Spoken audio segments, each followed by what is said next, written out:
Good morning. I know everybody is doing great. I have really been deliberating on, there's so many things that have been running through my mind all last night. And the topic for today is the major key to your better future is you. And if you can think about writing that down or think about it written down and then really circle major and circle you. The major key to your better future is you. And for things to change, we must change. It's amazing the last few weeks, even in our business, kind of seeing the people that have gotten caught up in really all the news, all of the bad news, and then the other people that have really gotten innovative, that have really gotten creative, saying, how can I improve this? How can I shift? How can I change to make this better so I can contribute more? You can have more than you've got because you can become more than you are. And a lot of people are at home. And instead of taking that time to really self-improve, instead of taking that time to really evaluate that I am who I am today because of all of my choices. It's not anything that has happened. It's kind of like saying, I can't believe this is happening. I can't believe this is happening. And it's like the man when the sun goes down and the sun is going down and it gets dark. And he turns to you and he looks and he goes, oh my gosh. What is happening? The sun is gone. And you think to yourself, well, he must just be new here. This happens every day. There's cycles that happen, and I'm not downplaying anything. I'm just saying there's cyclical things. If you go back in history, in the Bible it says, study to show yourself approved. Understand there's something in a greater platform and position than us here on earth that absolutely knows what's going on. And this is when leaders rise up.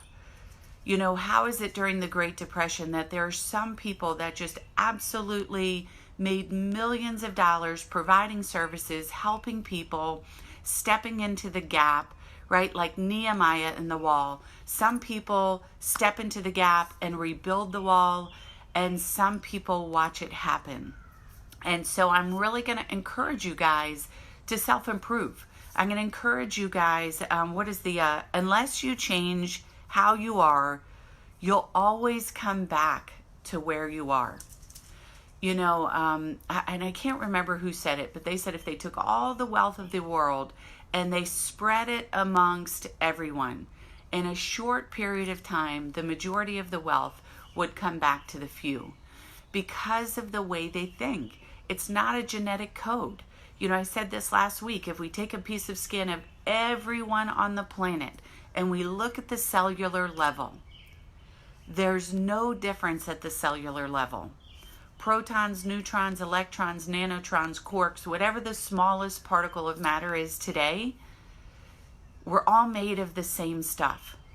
The thing that distinguishes us from other people is how we think.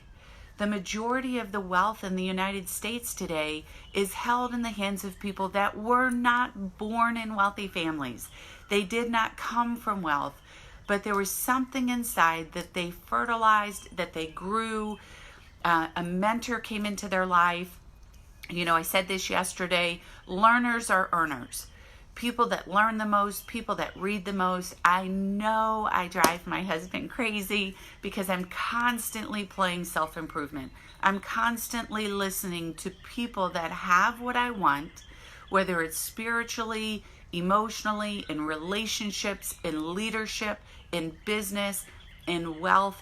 And I'm constantly a student of the game, studying them, listening, taking notes. I have notebooks and notebooks and notebooks over the last 20 years of constantly studying emotional intelligence, health intelligence. Like, how can I improve my health?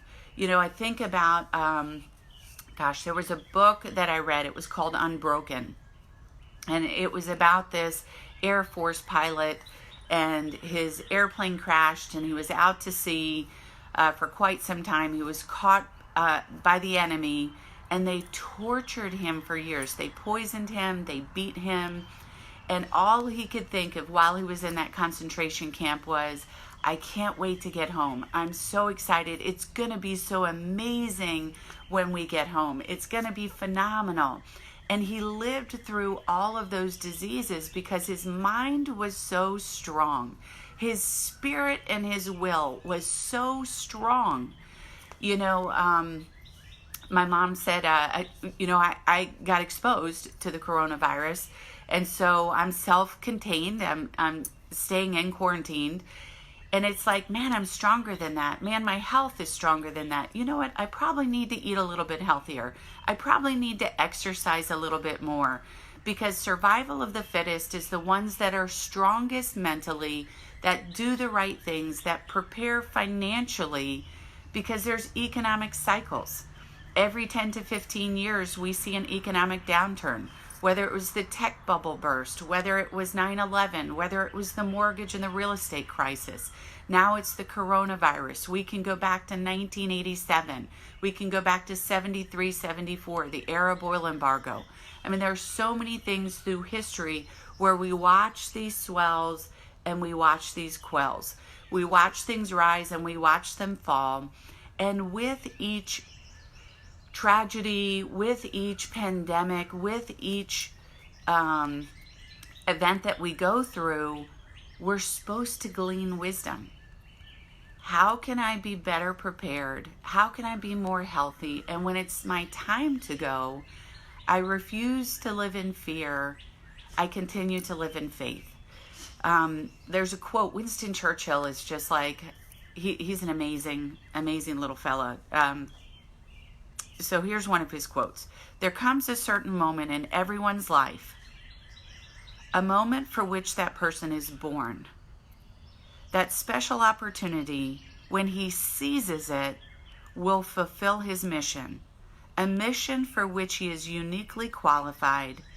In that moment, he finds greatness. It is truly his finest hour.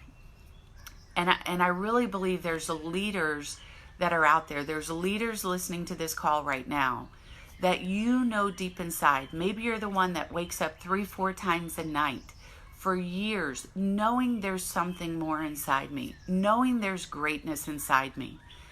And I'm gonna really, those of you that have ears to hear, that have eyes to see, maybe this is your chance to start your business. Maybe this is your chance to be the unique person in your job that separates yourself from the masses.